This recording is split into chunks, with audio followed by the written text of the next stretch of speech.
Ma, Happy Mother's Day. Alam ko na nagbunga ang iyong panalangin. 3 years na nag-struggle ako dito at hindi nagsawa ang iyong panalangin. At sa ina ng aking mga anak, salamat Ellen. Maraming salamat. Ako'y natutuwa na itaguyod mo, na naalagaan mo na mabuti ang ating mga anak. Saludo ako sa iyo. Alam ko pinagpapala ka ng Panginoon.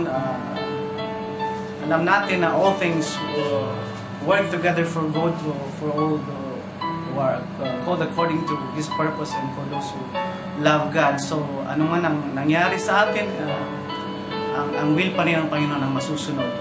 Purihin ang Panginoon, purihin ang buhay mo sa Panginoon, at salamat sa ating mga mabait at nananampalatayang mga anak. I praise God, I thank God for your love for our children. Salamat Ellen. Happy Mother's Day sa iyo, sa ating mga anak.